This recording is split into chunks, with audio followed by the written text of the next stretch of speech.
Yon, magandang araw po sa ating lahat, mga kakwentuhan. Welcome to Papa Jo's Vlog. Follow niyo po ako, subscribe kayo. Kasi ano tong mga videos natin, mga series. But anyway, it's September 30 pa rin. Na-accomplish natin yung bawang. What's the smell? Oh, bawang, sibuyas, and topic natin, pagkukwentuhan natin ngayon ay kung kaya nga ba natin magpatubo ng toge. Toge. Toge is mungo sprouts or bean sprouts or green bean sprouts. Toge. Bakit tayo magpapatubo ng toge? Sapagkat nagtitinda tayo ng lumpiang toge or lumpiang gulay na nilalagyan ng toge.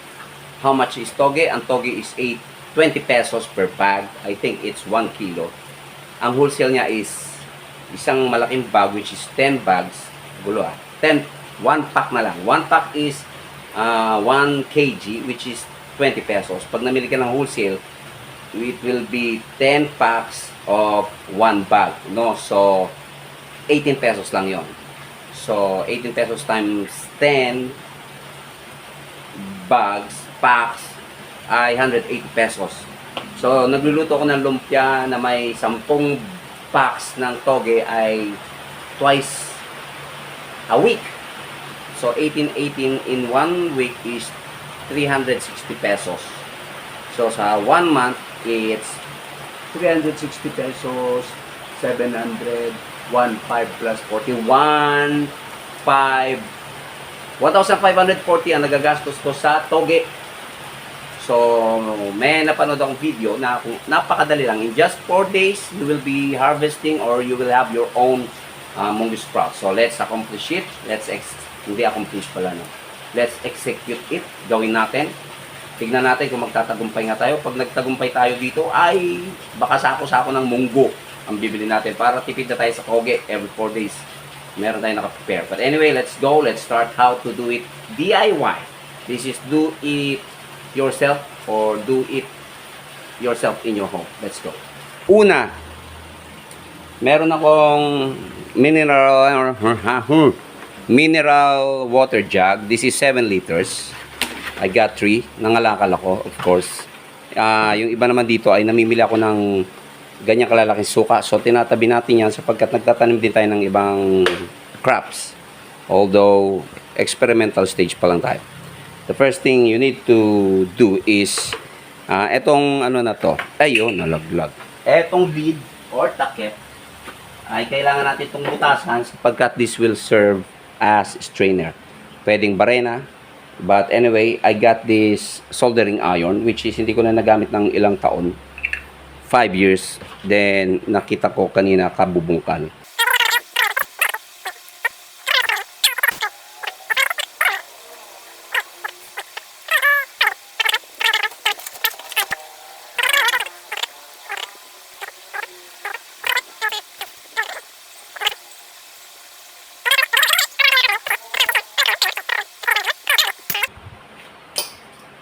Tapos, so basically, this will serve as a strainer. Yan na. Okay. So, balik na natin. Yan ang 1 kilong munggo, which is more than 1 kilo. And ito yung tatlong trays natin. Jar. Bottles. Pinutasan ng dulo for strainer. So, let's go. So, hatiin natin muna ito sa tatlo, no? Para sa tatlong jars. Let's go. Yung budo lang naman, ha. Kung kakasya, maliit yung budo ko.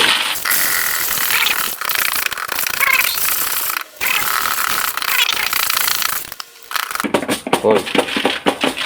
Yan. Ganun lang So, yun. Isa lang ipapakita ko Pare-pareho lang naman gagawin Hugasan ito. Hindi kasya.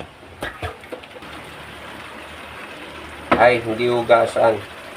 Ibababad ng 4 na oras. Babad muna natin ng 4 na oras. Okay? Yan. So, yan. So, let's go. Yan. Then, 4 na oras. After, dapat 4 hours lang Sumobra ako kasi nagtinda ako. So, inabot ito ng 8 hours. But still, ang point dito, dapat mong hugasan. Okay? Yun. Dapat 4 hours, no? But anyway, dapat 4 hours ito, alas 2. magte-10 na ng gabi. Nabot ako ng parang 10 hours. More than. Anyway, simple as washing. The purpose nito para hindi po bumaho at mapanis ha. Kasi mapapanis. Ngayon naman ito. So, wash natin.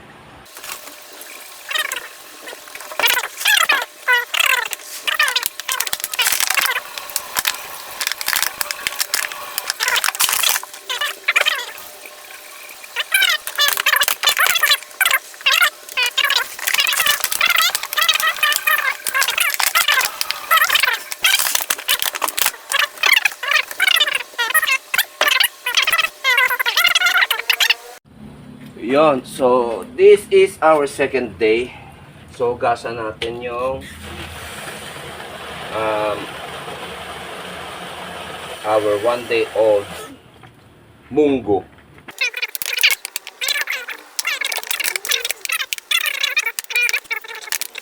Gasa na siya. Okay lang.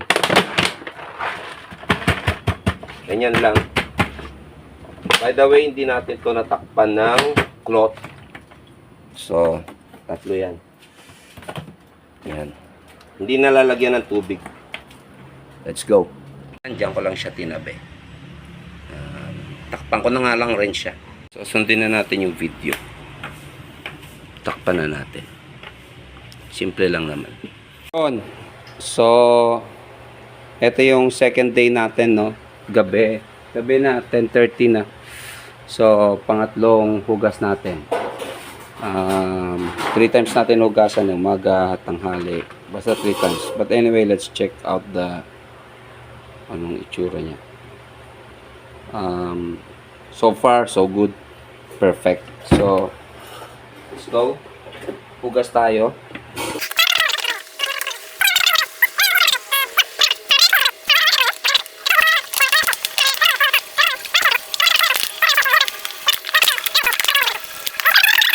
Tama, no? Yan. So, hindi ko napapakita kung paano hugasan lahat yung tatlo. So, yun. Back to the bath cave. Yan. Yan na. Pero dito ko lalagay hagdanan to. So, that's it. Don't forget, it's the second day. At the third washing na to. Gabi, 11 PM. After ko magtinda. At patutulogin na natin siya. Tatakpan daw eh. I don't know why.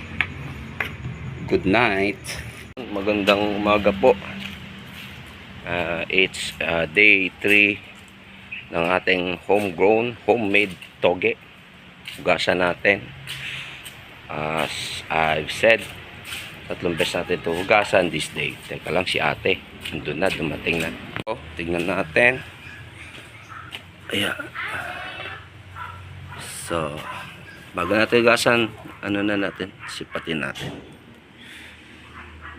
It's perfect na. Let's go, let's wash it. So, yun, third day. At hugas na natin siya.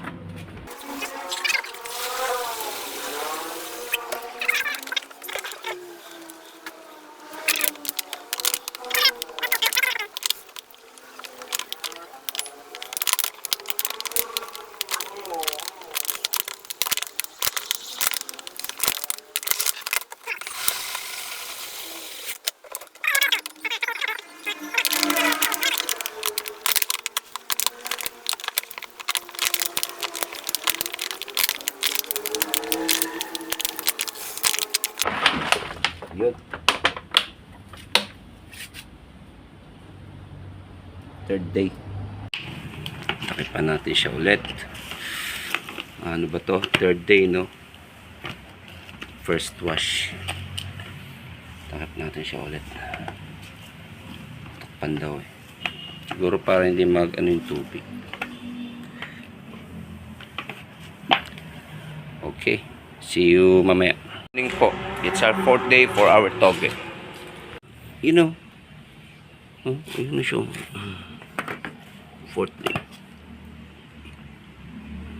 Ayos siya. Yun. Aya! Pasilip nga. Yan, fourth day natin. Naka-play na ba? Wash, wash.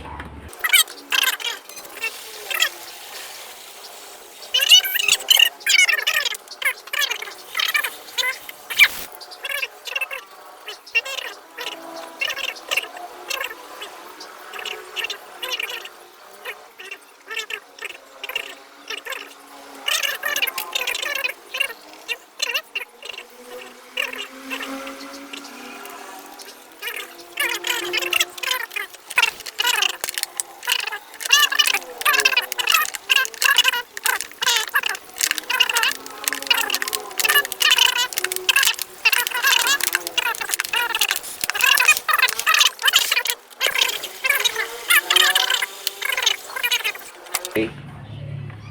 Babad natin yan ng 10 minutes. Tambay muna natin siya ng 5 to 10 minutes. Magandang umaga po. October 5, the moment of truth. Kung tagumpay. Magluluto na kasi kami ng toge. Day off namin ngayon. So, October 5, 5th day ng morning. Mamamalengke pa ako pero ipopropagate ko pa siya ng isang beses. So, tignan natin. Oh, may extra guwapo. Of truth. Yan po siya. So, dahil mamamalengke pa ako, isang babad pa. Tapos pagdating ko, luluto na. So, bibili pa nga ba tayo ng toge or hindi na? Kasi bibili pa ng toge o hindi na? Sa tingin mo? Hindi na, no? Oh, panalo. Yun. Tagumpay tayo sa toge. Aray ko. Nakagawa tayo ng 10 bags siguro. Hugasan pa natin isang beses.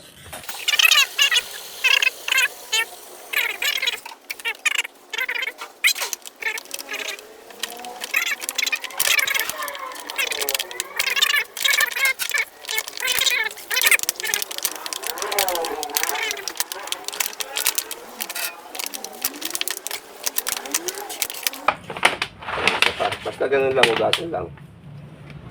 Tignan natin yung niya. Appearance. Perfect na perfect.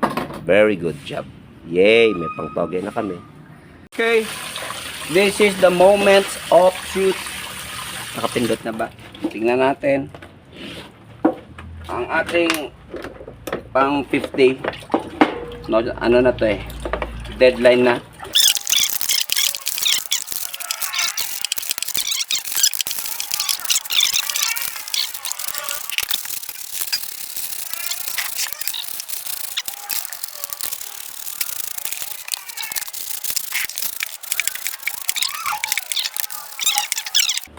Kung wala kayong balak sirain.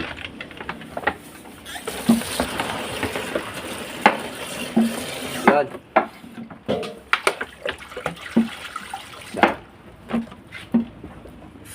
So, drain na natin konti. Dito ka nga.